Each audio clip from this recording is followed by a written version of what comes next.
Hello, this presentation is going to talk about today networking and how to network to find legal positions as an attorney or a law student. So the first thing you need to understand is that there's a lot of statistics out there, but the statistics say that somewhere in the neighborhood of 65 to even more than 70% of people end up getting positions through networking. So what that means is people are not getting networking through job sites. They're not getting positions through recruiters. The majority of positions people are getting out there are really coming through networking. And that's one reason that it's absolutely the most important thing that you can do to get a position is to understand how to networking. And you're actually much better off getting positions networking than applying to positions on your own. There's really no better way to find a position than through networking. There's two different aspects to networking that I'm going to cover today. There's defined positions, which is when a position exists, and that means the position may be advertised, or you may know about the position through some other method, but it's a defined position. But an example of defined positions would be law firms have summer associate jobs every year, or they have clerkships every year, which would be a defined position. There's other types of defined positions, which could be, an example would be schools have defined positions where they're going to admit a certain number of people each year. And if you're not using networking to find a position, you're making a huge mistake. For the most part, every school that I've ever gotten into, I've done it through networking. And the majority of jobs that I've gotten as well, I've gotten through networking. So the first story I want to tell you is an interesting story that I heard about Stanford University when I was in high school. And I heard the story that there was a admissions officer at Stanford that was given 100 file folders. And back then, they used to have file folders, and then people would choose from the files of the folders. And he could only admit 20 people. And he was sitting up in his study and in an upper level of his house, and he spent a few hours trying to distinguish between everyone. And everyone that he was trying to choose from had great test scores. One person might have a little bit of test scores, but more extracurricular activities. And there were just, it was very difficult for him to choose 20. So what he did is he just took the 100 folders after realizing they were all very similar, and he tossed them in the air, and the 20 that landed closest to the bottom of the stairs, or the last stair at the bottom, he chose. And that was how he admitted them. And for the longest time, I really thought that was an urban myth, and it was something that wasn't true, and it was just something that had been made up. But 15 years later, I was in Northern California attending a webinar, but not a webinar, but a seminar that had absolutely nothing to do with college admissions or anything like that. I think it was about user experience on websites. And there was an admissions officer from Stanford, and he literally told the same story about someone in his office that it was impossible to choose the people, and that someone in his office had done that years ago. And I thought that was very interesting. And the reason I'm telling you that story today is most people, when they're applying to jobs, or they may be qualified for jobs, are among those 100 applicants. You're going to get a position based on chance. It's not always going to be your skills and things that are going to win out the day, because most law firms and other employers have a lot of people to choose from when they're looking for people. And in the case of Stanford, if that school, if someone there had known someone in the school, or there had been some sort of connection, whether it was with an athletic coach or professor at Stanford or something, the odds are that if someone was good enough to make it in those 100 applicants, they probably would never have gotten into that pool. They would have been admitted without that. And that's how it is with jobs. There's a talk at a lot of universities will admit people that are legacies and have a connection. And networking is just extremely important in terms of what you can accomplish that you won't without networking. So, like I said earlier, a defined position, is one that exists, and it's going to be filled regardless of whether you network. And positions that are advertised, they may be on an employer's website or filled on an annual basis. And if you use networking to get defined positions, you're almost always going to be much better off. And in every area of your life, if you know someone who has some impact on whether or not to let you in the organization and that person likes you, you're going to just get much, much farther than you would without ever knowing anyone. And the thing is, many clubs, employers, and others are actually closed off unless you're someone. They can literally be, they ignore people from the outside and won't let them in. Colleges, law schools, if you want to get them based on your numbers, and you may be able to, but if you know someone, everything is really going to change. And things can happen to you that would not happen otherwise. And one way I'd like to think about networking is you can effectively network yourself into better schools than you should be getting into normally. You can network yourself into better jobs, or you can just get jobs when other people aren't getting jobs if you know how to network.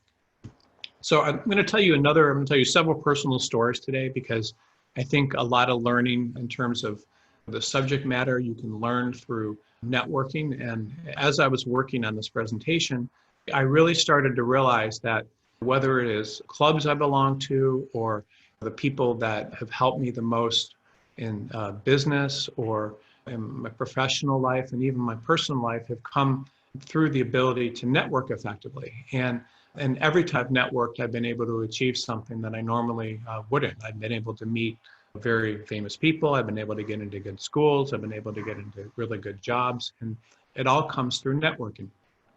So when I was just starting in business, I had an office in downtown Los Angeles.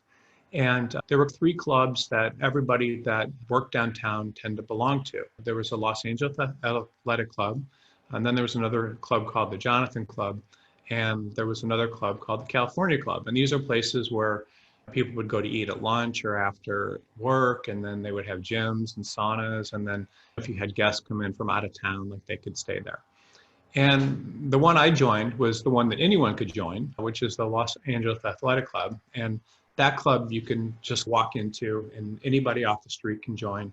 And I think at the time, maybe it was $500 or $1,000, and you could pay them and just belong there. And I worked in a building with a lot of jewelry manufacturers, which is a fairly, people work with their hands, and a lot of them are from, other countries and then speak English. And I would walk over there with a lot of the people from my building, and I would see them in my gym. And then when I started meeting people that were heads of law firms, like big prestigious law firms downtown, or that owned companies and so forth, they started telling me they belonged to the Jonathan Club. I would hear about that club, or sometimes I'd hear about the California Club. There's a saying that in Los Angeles, that the people who run Los Angeles belong to the Jonathan Club, and the people who own Los Angeles belong to the California Club. So the California Club is like probably the most prestigious, and it's people like Charlie Munger, Warren Buffett's business partner, belong there and spend the day there, for example. And there's a lot of very old famous people. And so I'd been to the California Club, and it wasn't really my thing. It's very serious, and most of the people are a lot older, and it's just very formal, and it didn't really interest me. But I kept meeting people from Los Angeles who's a lot of times their parents have belonged to this Jonathan Club, and then they belong there. And for whatever reason, I was impressed, and they seemed to be like a good place to network. And when I would tell these people proudly that I belonged to the Los Angeles Athletic Club, they would not make any face and just not make a big deal out of it. One day I decided to see what this other club was about, because I'd been to obviously the Los Angeles Athletic Club and then the California Club with partners from my firm. And so I decided to see what this Jonathan Club was like. And I walked over there, and I walked over with another attorney I knew, and just walked right in, and I was looking at the lobby, and the security, a couple security guards showed up, and then a very dignified older lady showed up and basically kicked us out and told us we weren't dressed to be there, we didn't belong, and that sort of thing. And I was embarrassed and upset by that, and I told myself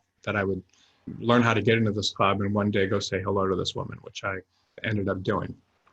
But in order to get into this club, which I'm sure is the same for the California Club, you need to have 3 people recommended to you, and and they need to have gone to your house and you've gone to their house and you need to spend time with them. And there was all these kind of requirements. Like I do with everything I try to network into, I learned everything I could about it. I learned who belonged. I learned who I knew that belonged there and how I could network with them and be friends with them and that sort of thing.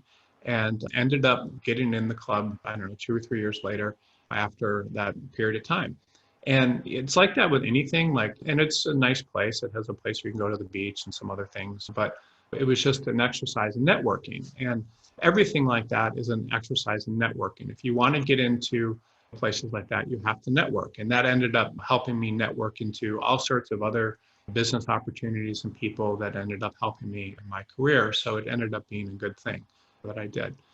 Another quick story, a couple quick stories, are getting into law school and college. And networking was something that, from my standpoint, that I felt like that I needed to do in order to really get into a good law school and to get into a good college.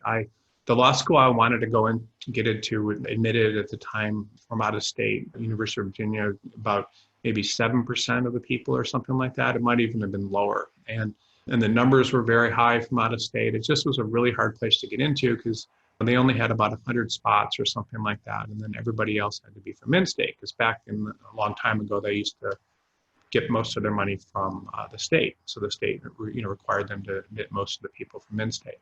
And the reason I wanted to go there was because someone that I had known in college had gone there that was older than me, and it was someone that I respected, and they had a lot of good things to say about it. And so what I did is the first thing I did when I found out about it is the school had held kind of an admissions event with a bunch of other schools in downtown Chicago. I went there when I was a sophomore, and I met the admissions director. And for 2 years before I applied, I wrote him letters a couple times a year, and I would also call him to chat. And then I met someone that was a class just above me that went there, or 2 classes above me. And when he went to the school during my senior year, I traveled there to visit him. I went to classes. I stopped by the admissions office and said hello to the admissions director again. And then I wrote him and told him how much I enjoyed visiting the school. And even though I didn't have, whatever it was, like a 3.9 and a 170 on my LSATs or whatever the numbers were at the time to get in there, I ended up sticking out and being known by the people that I needed, whose attention that I needed. So I wasn't just one of those 100 applicants, like at the top of the stairs that's thrown down. And because of that, I was able to go to the place I wanted because I focused on it and I got to know the right people and the people that had the power to let me in, even though it was would have been a little bit of a crapshoot. And I did the same thing with college. I went out and I met the admissions director 2 or 3 times, wrote letters to him, I visited the school, attended classes, I wrote him another letter about the experience, stayed in touch, and also, was able to get their attention. Then I decided later in my career that I wanted to go to Stanford Business School, and I did the same thing there. And then when I was in college at Chicago, I actually was interested in potentially transferring to Harvard, and there were a couple people from my school that had transferred, and they had come for some weekend or something, and I met them and I made friends with them. And then one of them knew the admissions director, and she actually called me and asked me if I had any questions about the school, because there had been, I don't know, it was her boyfriend's brother that had transferred. And I never ended up going through with that, but because I liked where I was going to college. But the point is you need to network into whatever you do. And you can bat above your weight and do all sorts of things when you network. And the point is when you're trying to get into very competitive places, if you're able to know people and network and be known and be a face and trusted, then you're going to be much better off. So the big thing that you need to understand, and that's missing, it's really missing from most people's lives, and it's extremely important, is connection. Connection is one of the most valuable things there is. And we have our families, and that's a form of connection. And you have your friends, and you have other people. But there's very few people that have that sort of connection. And when you're able to connect with people, that makes a big difference to them. Even People that are hiring inside of law firms want connection, and you want connection. When you're meeting people, when you're asking questions and getting and talking to people and out there, that's a form of connection. And people are afraid of rejection, of course. The more connection you have, the better. And the world basically runs on the power of connection and people's connections. When you just send an email about a job or something, or you apply online, that's not a connection. People do not think about you. When they make a connection, it just makes a huge difference. And I've talked about this before, but I've had literally people walk into my office off the street and talk about how they've read stuff that I've written or know who I am, and they're interested, and I've hired them, including attorneys. I've hired lots and lots of people. So the more connection there is, when any type of job that you're seeking, the more things are going to happen, and you're going to achieve far more than you would otherwise. And I'm going to talk, later about how to find that connection and how to meet people where there is that connection. The more connection you have, the better off you're going to be. And like I showed you, I was able to, through 4 different schools, Stanford Business School, Harvard, University of Virginia Law School, and University of Chicago, like all these schools, able to network in. And you'd think it's very difficult, like trying to network into a state school when you really have no connection, but you can make that connection, but you have to figure out how to do it. And I'm going to tell you how to do that. But the big thing to remember is anytime there's a job, most law firms are going to get a lot of applicants, especially ones that pay very well and are in big cities. They may get 100+ applicants for a position. And a great percentage of the time, the people that are getting those jobs have connection. Even like a good legal recruiter or legal placement person may have a connection. And what they're doing is they're vouching for you and they're providing that kind of connection. And it's the quality of your connection, but it's also people wanting to help other people. So the question is, how do you network into existing positions? So what I've done is I've simply decided if I want something, whether it's a school or a job or whatever, I simply decide on it and what I want, and I go after it.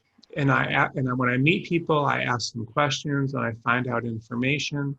And a lot of times there'll be some sort of connection that I can take advantage of. And people like it when you talk to them about themselves, when you information about what they do, and you ask them questions, who they know. And a lot of times people also like helping you and making introductions. A lot of the value of a lot of people out there is they consider as like the Rolodex, and they believe in their ability to help other people, and they like that, and they can make connections. The more you use your relationships, the better off you'll be, because what happens is most people really do not trust others. What that means is, if you think about it from a historical sort of standpoint, the people that we trust are the people that are closest to us, which are our families, and then you step out from there, and then you have maybe where you work and your community. When there's outsiders, we don't know them, they're unproven. And when someone makes a recommendation that we trust, that sends down our defense mechanisms. And so people have this stuff that's built in, and it's been there for a long time, that makes them not want to trust other people. And if they're not trusting other people, you have to find a way to get around that. And the best way to get around that is through networking.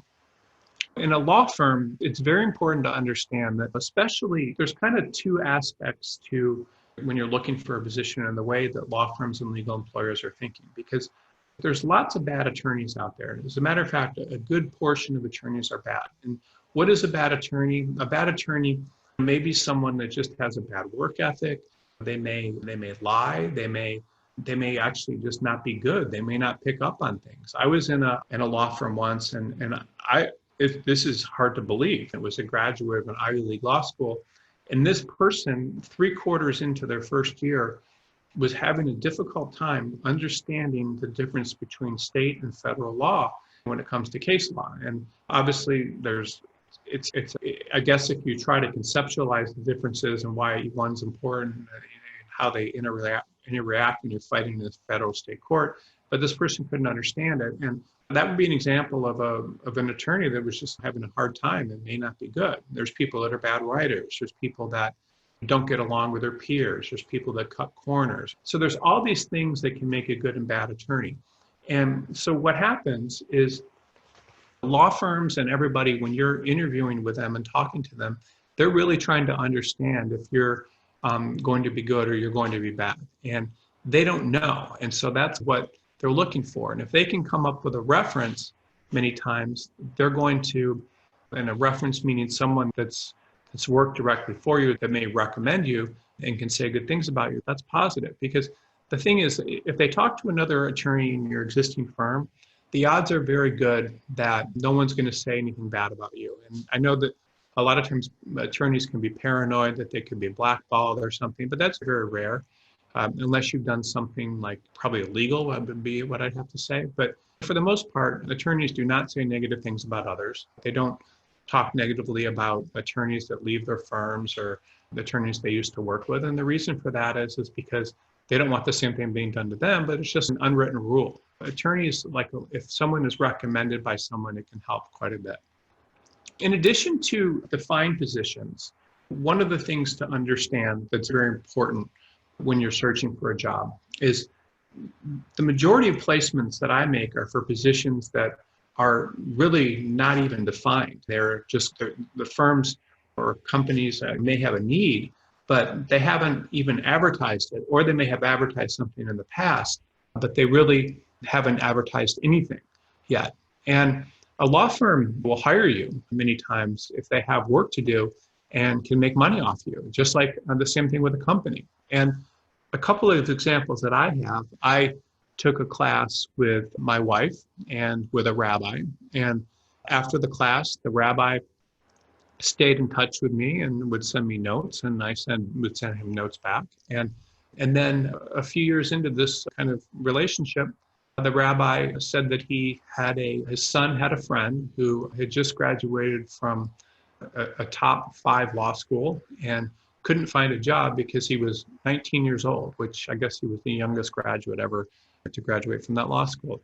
And I hired him, and I hired him initially to work at an hourly, and then within 6 months, he was so brilliant and smart and got such good results. I converted him to a salary that was the same as if he was working in a major law firm. And he ended up saving a lot of his money and then took several years off and traveled. People get positions like that all the time. I mentioned in passing once to someone I knew that I could use someone to work for me. And then they recommended someone that they knew that relocated to my offices in California from New York to be an in-house attorney for us for several years. And that was just someone that I knew. And these are 2 examples of people that I know. And think about that I review hundreds of resumes of attorneys all day, and I talk to people all day. But the comfort of someone coming through a rabbi or someone coming through an acquaintance is that connection a lot of times really is meaningful from the standpoint of an employer, because an employer it makes them feel safer. There's people that come into companies and law firms all the time that don't have those kind of connections. And if you don't have those kind of connections, then, it can be scary, because a lot of times people will steal from companies, or they'll undermine. There's negative personalities that can undermine you and undermine the company. And so when you bring in people like that, it can do a lot of harm. And so having that connection is something that really people like, and it's huge. I would say that connection, when you have that connection with someone, it probably gives you a 3 to 4 times better chance of getting a position if you have that connection. The other thing too is with law firms, I want to just explain real briefly, because I think so many people out there spend their time, a lot of times wasting their time, looking for positions at places that actually have advertised positions. And if you want to just think about how a law firm works, a law firm has work. And if a law firm has work, that means that they can have 3 people do the work, but if they have enough work for 4 people, they can also have 4 people do the work. And typically a law firm is going to pay you, if you're going to bring in, say, $300,000 a year in revenue for the law firm in terms of your hours, then the law firm will pay you 100. If you're bringing 600, the law firm will usually pay you 200. That's usually how salaries balance out. But the point is, if the law firm has enough billable hours for you and enough work coming in, and they can hire you, then they will hire you. It doesn't matter if they've gone to the lengths of advertising something and having an existing job. They're going to hire you if they have the work. The same thing goes with companies will also hire you if they have the work. And if the company has the work and feels like they can save money, meaning they don't have to hire attorneys, or they can make money by having you sue people and collect money or whatever, then they'll bring you in too. So everybody that's hiring you is making business decisions. And if you're recommended to a company or you're recommended to a law firm or any other legal employer, many times they will hire you. So I want to tell you a real quick story about how someone that I know got a position with Quinn Emanuel, which is a great law firm years ago. When I worked there, everybody pretty much had gone to Ivy League law schools in Stanford. It may be different now because when I worked there, it was a much smaller firm. But there was an attorney that had been working for a third-rate insurance defense firm at the time. And in the law firm I was at, Quinn Emanuel had all these people from great schools and so forth. And this attorney had also gone to a third-tier law school, or maybe second tier. I think Loyola is a great school, so I'm not saying anything negative about it. But he'd been out of school for over 10 years, and he didn't have anything in his background that would have qualified him to work at a firm like Quinn Emanuel.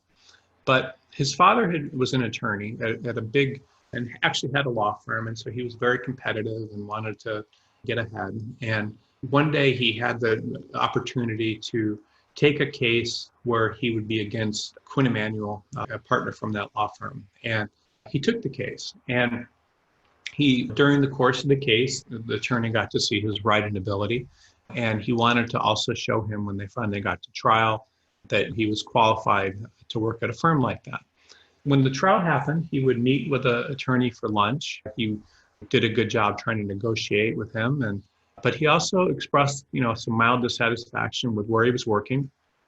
And at the end of the trial, without him ever asking for it, the partner that he'd been against called him up and asked him if he wanted to work there. And there was no opening, and he wasn't even qualified to work there based on his background.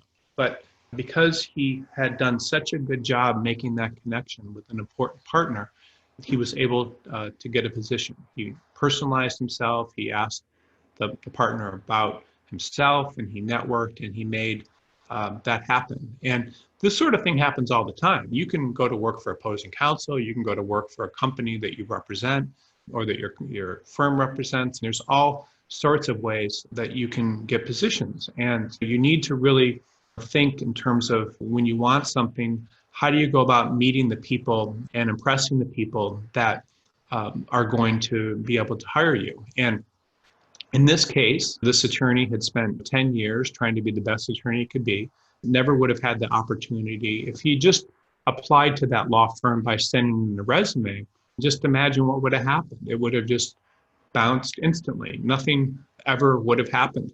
And one thing I'll tell you that's interesting to me, just from the standpoint of being in the legal placement business, and I know lots of people inside of law firms and stuff all over the country. And sometimes I'll talk to candidates and they will have applied to, I don't know, say they want to work in Los Angeles, 50 firms in Los Angeles, and not even a peep, like the law firms haven't responded, nothing happens. And then I will work with them sometime later when they have the same experience and I'll send them out to firms and the law firms know me, and all of a sudden the person starts getting all these interviews and offers. Nothing's changed. The only thing that's changed is they're coming recommended by someone that the law firm may be comfortable with or someone different.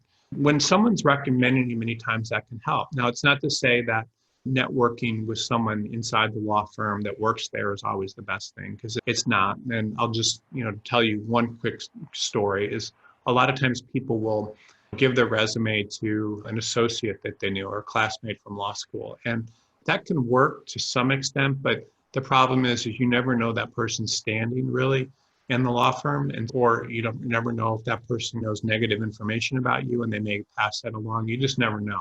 So many times, or that person could be competitive with you. So many times when you are trying to network and get into positions, it's the people you want to network with are going to be if you can, the people that have decision-making power. So that would be, you try to network in with, if you know, a partner or something along those lines that's in charge of hiring, or even an HR person. They have a lot of power too. So you have to be selective about who you network with and be careful, but that can help. So when you network for a position that doesn't exist, you can do it in a lot of ways. One of the ways you can do it is you can just make people that you're aware that you're potentially interested in a position. And every time, if you want to think about it, the people that you may know, when you get out there and you make contact with people, and I'm going to talk more about this later, but there's lots and lots of people that you can meet and that you can draw on that you may not even realize. And those would be like your friends, for example. Friends can help you. Former friends can even help you that you may not be talking to very much right now. And acquaintances and relatives and coworkers and professors from law school, your neighbors, people you do business with, former clients, current clients, former neighbors, your spouse or someone. I had an interesting thing happen years ago. This is actually my first marriage. That I was working in Los Angeles, and my wife was working for a woman that in New York that was pretty powerful. And she knew the person, that one of the founders of the law firm Fried Frank. And she wanted me to New York. And basically, I was told if I wanted to, that I could go to work there without even having to apply. And that would have been a very difficult firm to get into normally. So that's an example of your spouse helping you with networking. And clubs and organizations and places that you join can also be a great source of places for people to get in. And one of the things I would also say is all of the recruiters in our company are attorneys, and almost all of them have come through recommendations of people that got to know them. Either the recruiters were candidates of the company in the past, or they were law school classmates and friends of someone. And so that level of trust can just make a major difference in the people that you work with. And it makes me comfortable hiring people that come through recommendations. And if you know the right people, there's just all sorts of opportunities that can exist. Right before I was starting in the recruiting business, I was considering what to do. Did I want to go to work for a company? What did I want to do? And I had a friend that had a client that was in the oil and gas business, and he needed an in-house attorney. And he said, you should go talk to this person. And so that actually led to a job. And that was just through a friend of mine that was at another firm. And I've had relatives when I was in school. I had a relative get me a position that I didn't take in a local law firm in the city I was in. And so all these people, if you write down all the different types of people, they can all help you in terms of finding a position, and ones that may not even exist. Like I said earlier, and it's very important to understand this kind of distinction between jobs that exist and do not exist, because as someone that's in the recruiting and placement business, I'm almost embarrassed to say this, but the majority of jobs I get for people are for places that do not even have openings. And when I've hired people to work here, I've almost always hired people when there's not even existing openings. I just see no reason not to hire the person if they apply and the person looks really good, then I'll bring them in. And I also figure I can't lose and money, and I may even be able to make money by bringing them in. Law firms that have work piling up can always make money by hiring you. And if a law firm likes you or believes it can use you, it's going to take the recommendation seriously of someone that it may know. And another thing that's interesting is, and I'm going to talk about this, and this is a fun story, is you can literally work with anyone you want if you know how to network and you get good at it. So I'm going to tell you a personal story about how I came to work with Tony Robbins.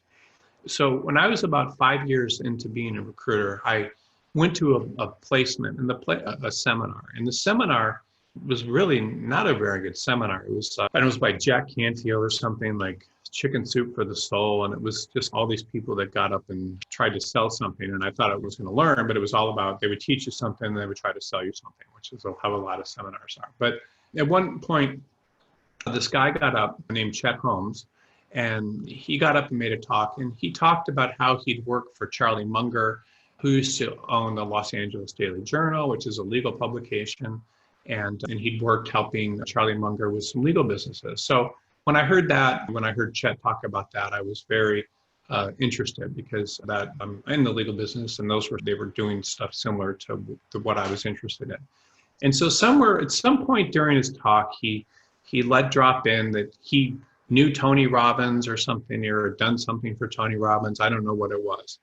But at that point I knew, because when I was younger, I'd read a book by Tony Robbins called Unlimited Power that I thought was very good. And it was one of my favorite books of all time. And I really felt like I learned a lot from it. And it helped me learn even just gave me the confidence to do even some of the networking stuff I did to get into law school and other things. And I liked the book. And then I listened to some tapes by Tony Robbins. At the time, there were no DVDs, or actually, no, I think there might have been CDs, but tapes or CDs or whatever.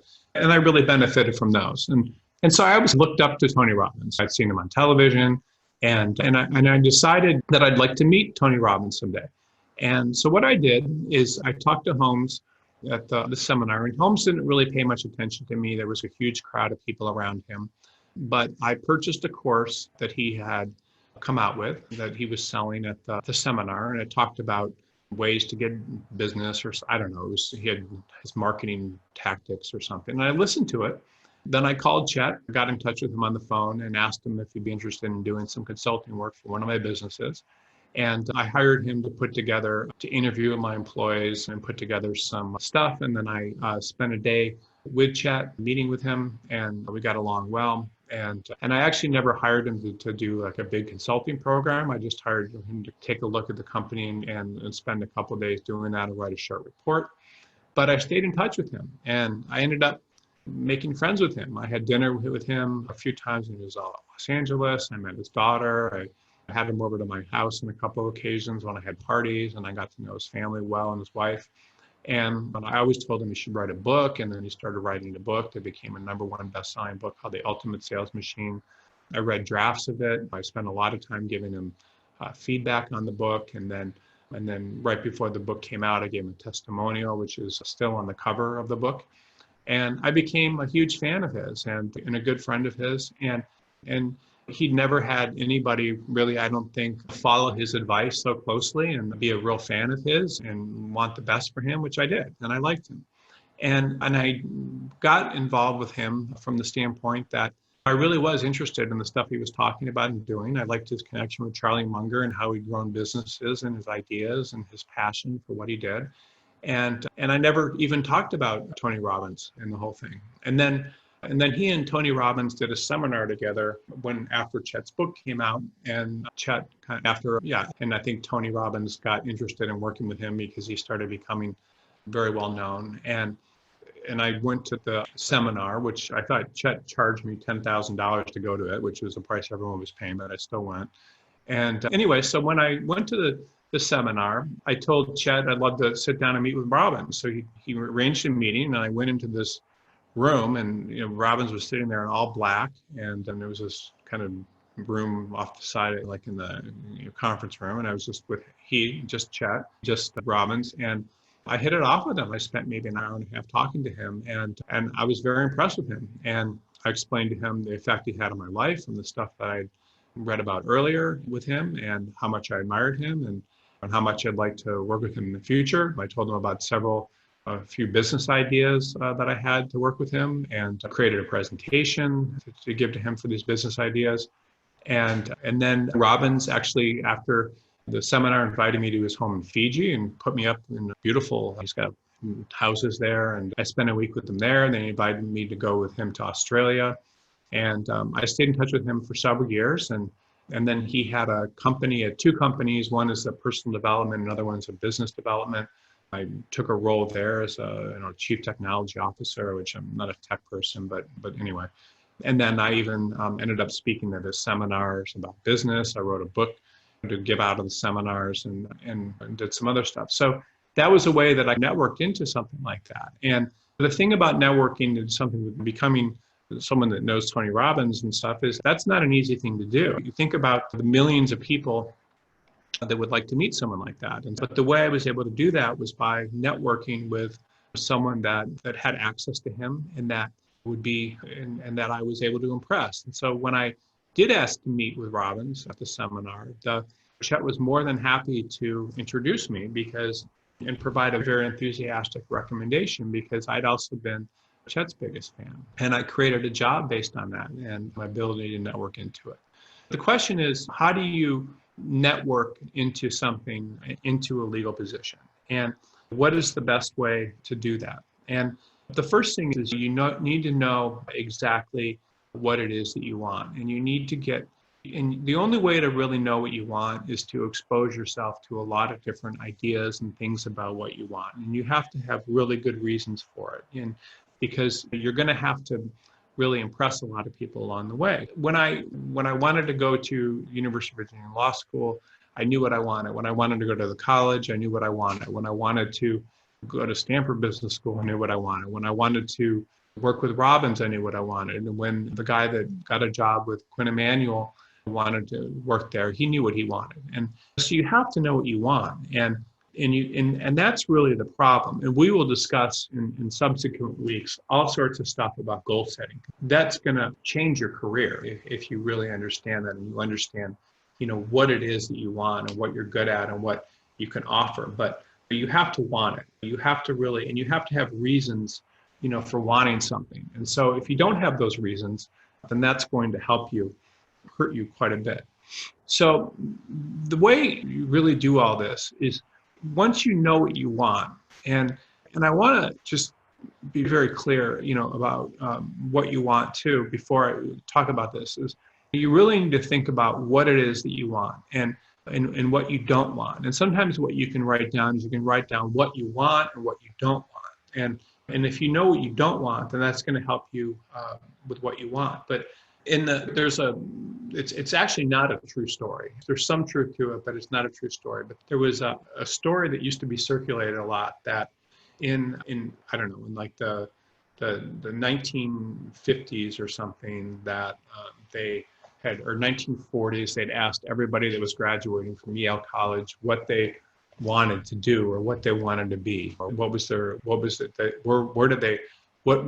career goal, or what do they want to do? Where do they want to be in 30 years or something, or maybe it was 40 years, I don't remember.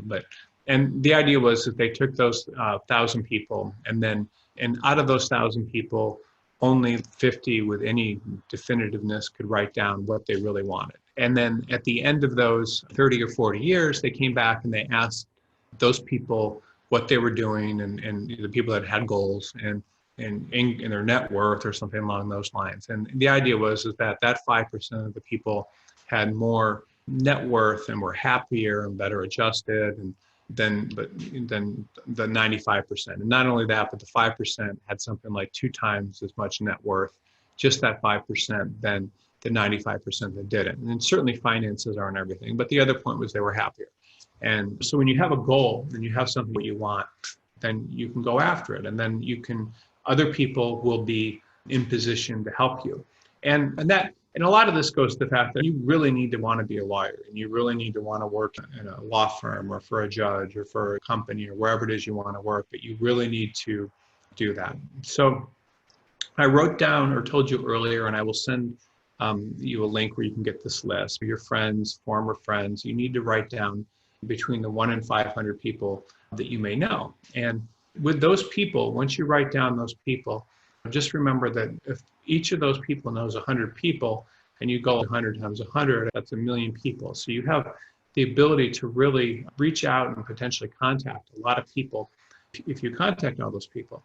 And all you do when you're networking, there's really no science to it. You take those 100 people and you write them down, and then you contact them. And you don't contact them asking them for everything. You just really just call them on the phone and talk to them and ask them how they're doing and check in. And you don't even need to ask for anything. And then you should try to follow up with those people every once in a while. And most people do not do that. People that are very successful, like Bill Clinton's a perfect example. This is the kind of thing that he's done. People that I know in my life that became very successful did this. And it's just, you create all these kind of advocates for people and people that will mention your name and stuff in the market. And they teach a lot of these skills to people that go into, for example, selling financial services or things like that. And these are real major skills and things that you need to do in order to get ahead. And writing down those people will help you. And I've certainly made a lot of mistakes with networking because, and I'll tell you that about in a minute. You can't just, networking is not just asking people for help. It's really making a connection with people and seeing how they're doing and asking them about themselves and not talking about your needs. You just need to do what you can to network with people and to be seen as a positive person that they could help. And a lot of times talking about other topics is really the most important thing.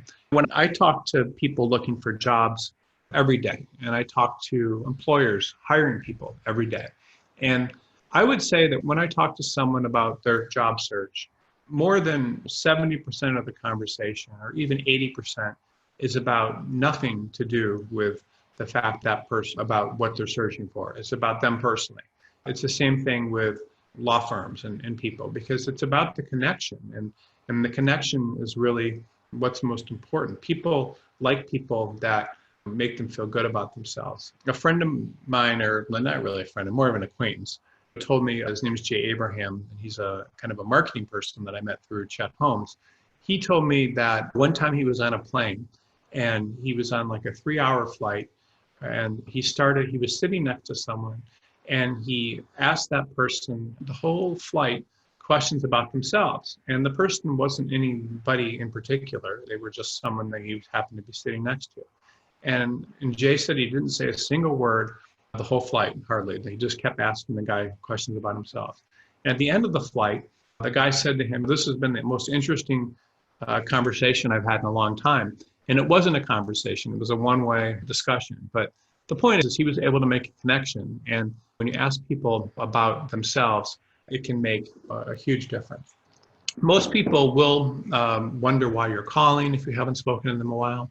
And you really just need to build a network, because you never know when you're going to need it, and you never know when you're going to need people. You should always be making some concerted effort to take some time out of your schedule to network. And most people do not do this, but you're going to be happier and you'll get more positions. And actually, the connection you get with people is going to make you a lot happier if you're able to consistently network. So I'll tell you a quick story. When I was in my first year of law school, I was thinking about working in Detroit, where I'm from, for the summer. And I really didn't know a lot of attorneys, but I wrote a letter maybe over early December, Thanksgiving, to someone, a partner that was in a big law firm that I'd only met once, talking about why I thought I would be qualified to work there. And I was looking for a summer job. And I sent him a letter. And I told him I would call him right after Christmas. And I picked up the phone and I called him on the 26th of December and told him I was calling about this job. And he hung up on me. And I mean, he basically said something like, "I gave it to human resources," and then hung up the phone. And I was terrified, very set back and upset, like I'd done something very bad. And I went about it the wrong way. That's the exact wrong way to network. And people have tried to network like that with me too. Relatives have come to me and they've said something like, "I need a position," without really providing value or showing any interest. And you need to do things much differently. And I've made a lot of networking mistakes. I'm certainly not perfect. But what I should have done was call him on the phone or message him and ask him if I could meet him for coffee at his office to ask him some questions. And then I could have told them I didn't know any attorneys in Detroit. I wanted to get some information about the law firms and what it would be like. And maybe ask them just for an informational interview. And informational interviews and things like that can go a long way. And then when you do an informational interview, you never actually ask for a job. And you let the person chase you and come after you. That makes you, seem much more in demand and like somebody would like. Or you meet someone for coffee. There was a guy once that was networking with me, and all he wanted me to do, he was a very successful person that I met through the Tony Robbins organization, and he contacted me and wanted to meet for coffee, and then he wanted to meet to do all this stuff, and so I certainly was happy to meet with him, and then I had lunch with him, and then he told me about some stuff he was doing. He sent me a copy of a course he was working on with another guru. And then finally, and he never asked me for anything, and I certainly enjoying this attention, but I said to him, is there anything I can do for you? And he said, well, I just wanted to know how you did this and this. And all he wanted was some advice about things that he could do with his career and what I've done. And I was just amazed by that he had spent all this time in doing this just to get asked some questions. And I was happy to give him the answers to the questions. And I almost felt bad that he spent so much time networking with me just because he was asking questions. And so that's a very effective way of networking, is when you meet people and you offer them things and you try to help them and you provide value before you ask for anything. And I was talking yesterday to the head of this guy is incredible. He's got, I don't know, $8 or $10 million worth of business. He's in his early 40s, and he's really one of the top producers at one of the top law firms in the country. And everything that he does is about networking and going out and meeting people and providing value and helping people, even sometimes when he doesn't have to bill the hours. And then those people, when they get in a position to help him, have given him a lot of business, and they don't question the bills as much. And have really made this guy astonishing. And he also networks, and he had called me to network. And he said that I provided him value by career advice throughout his career. So the point is that networking is just so powerful. And informational interviews are something that I really like if you want to meet someone in the industry. I had an experience where I did some networking, and it was fun. I read a book I think it was by actually Katie Couric. It was called The Trial Lawyers, and I think she wrote it when she was much younger, before she got into television. And I read about an attorney in Chicago named Phil Corboy, and everything that he'd done. And I was so impressed with her book, and I ended up, and he's no longer alive, but he was considered the best plaintiff's attorney in Chicago for several decades. And I ended up calling him and asking him to do an informational interview and telling him I was writing an article about him, which I was. I wrote an article for my torts class, and he met with me. And when he met with me, I made the mistake of telling him I'd like to work for him. And had I done that differently, I probably would have been able to get in. That was an example of an unsuccessful network, but I got to spend a couple hours with the most famous plaintiff's attorney in the country, which was a very good experience. And when people try to meet with us and ask us for advice and want to know how we did things and stuff, it's very flattering. And very few people do that. It's something that if you really want something, if you want to meet movie stars or you want to meet other people, like I've met all these very famous people and that I never would have met had I not networked and been interested. And many times it's not even wanting anything from those people. It's more just being interested in them that got me to network with them. It wasn't any special desire to get anything from them. And certainly from the schools and stuff, it was a desire to go there, but it was also letting them know that I had something to contribute. And there were things about those organizations and people that made me more than just a piece of paper. And so that's one of the most important things. And if you learn networking really, and you make it a habit, it's something that will change your career and your life. It's going to drive you to great heights, and it will do a lot for you, not just in terms of the jobs you get, but in terms of the business you get and the friendships you get and the people that you meet and so forth. And that's one reason I like the informational networks interviews so much. People are not off guard. If someone contacts you and says they're so impressed with you because you're a law student or you're an attorney, and could they have a few minutes of your time? Could you offer them advice? You will, and you'll give them the advice you can. You'll also think, if you have the resources to help them, that you will, and it makes you feel important, and it makes you feel. And the other thing too is that think about it when you give advice to people. What you're doing is you're usually going to be summarizing the things that you've learned and giving and passing that experience on very quickly and using that effectively. And that's important. So I'll tell you another quick story. Quinn Emanuel. When I was at Quinn Emanuel, John Quinn, who was young at the time, he was still in his 40s, and the founding partner of the firm, Bill Arkhart, they held a little 1-hour lunch meeting on how to get business. And at the time, I mean, he was very well respected, and he's more now, but he was even then like very well respected and known. And he said something that I'll never forget. He said that the biggest regret of his career had always been not being more helpful to the people he met earlier in his career, and also burning bridges with people who could have helped him. And here he is. Think about that. That law firm now does over $1 billion a year in revenue. And at the time was maybe 40 attorneys. And it's grown to, I don't know, maybe 1,000 attorneys. But he said that the biggest mistake of his career was having burned bridges. And I think that's just an amazing story, because he's saying how important like networking was. And even back then, like, he learned these lessons that he didn't effectively network when he was younger. He'd learned these lessons and he was in his 40s. He literally might have been 45 back then, or even younger. And he had and learned his lessons and made that a priority of his career. And it's something, that I've always remembered because of how important it is and what it can do for you. And you can really network your way into kind of anything.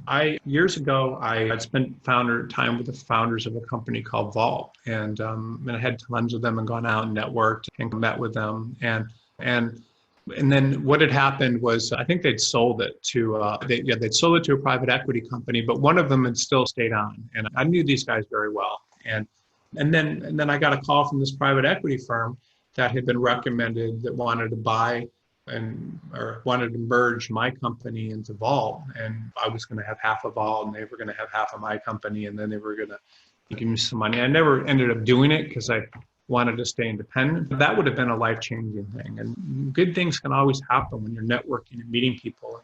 And another thing too, I'll say is, that how do you network and what is it? And one of the things I remember that Bill Urquhart said at that meeting was, he said that the best business developer that he knows in terms of bringing in business in Los Angeles in terms of the law firm is also one of the biggest nerds he knows. So you don't need to have a great personality or any special skills to be good at networking. You just need to get out there and you need to meet new people, but you also need to utilize people you've known in the past. You need to, even though you may be working hard as an attorney, you do need to try to get out there and go to lots of events, because you can meet people everywhere. And you should try to get people to talk about themselves and ask a lot of questions, like the idea of Jay Abraham, when he said that, he sat in a plane and he asked someone questions for 2 hours, and the person said it was the most interesting conversation he'd ever had. It was interesting to that person because they were talking about themselves. And so people like to talk about themselves. And the more people you ask about them, the more they're going to appreciate you and maybe want to help you because it makes them feel good. And people want to be close to people that make them feel good about themselves. Think about yourself. If somebody's just talking and boring you and talking at you and wants something from you, you're going to want to get away from them. And if somebody is not talking at you and listening to you and asking you questions and showing interest in you, then you may be interested in them and they're going to make you feel good about yourself. So people want to be around others that make them feel good about themselves. So that's one of the most important things. Networking with new people is really a great way to get a position.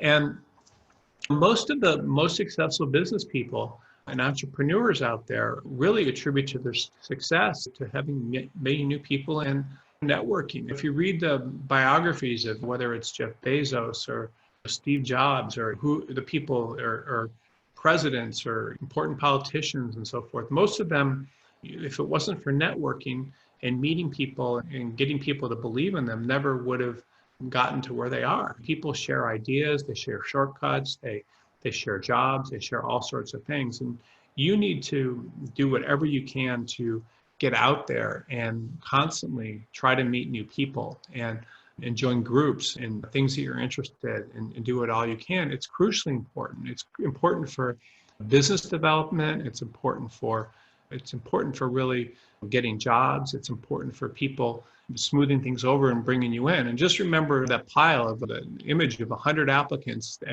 that didn't have any connection. Without that connection, you would never get in that pile. So you want to be someone that doesn't, where you leave things to chance. And that's crucially important. And one thing is I really attribute a lot of my success to, or current happiness in my life, to a networking group that I joined years ago. I belonged to networking groups, and it got me out of the house and office and introduced me to people and helped me grow my business and personal life by getting all sorts of different exposed to different types of people. And the thing is that you'll learn over time, and everybody does, you can do things on your own. You can make things happen on your own, but it's generally, you're not going to get anywhere near as far as you can with the perspective of other people or the help of other people. And you need to get the help of other people. Networking can change your career. It can change your life, but you need to know what you want. And it doesn't matter who the person is. They may be able to help you.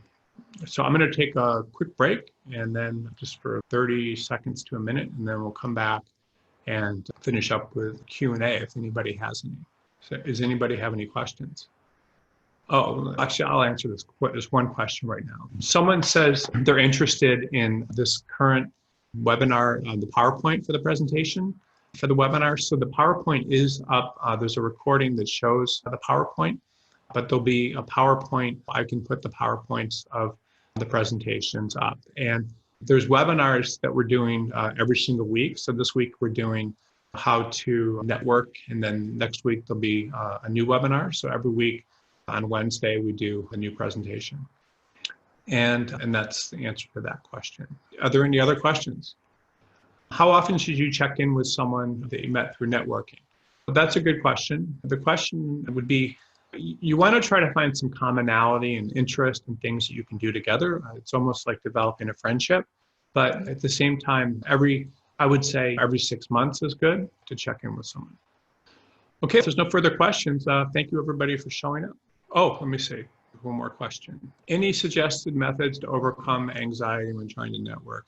Yeah, that's a great question. And I have a lot of anxiety too around networking, even despite any, that may look like a lot of confidence. I think that one of the best things to do is really to just, you're in the same situation as everyone else. And everybody has a lot of anxiety before they're networking. Even like a lot of people that, I've seen talk about that perform like in, daily shows in Vegas, so they always have the anxiety before they go on. And so the anxiety is actually perfectly normal, and everybody has some form of anxiety. I think the best thing in terms of how to overcome your anxiety is to really just get out there and do as much networking as you can and meet new people, because they're going to be in the same situation you are, and will have been in the same situation you are. And in many respects, it's okay to have anxiety.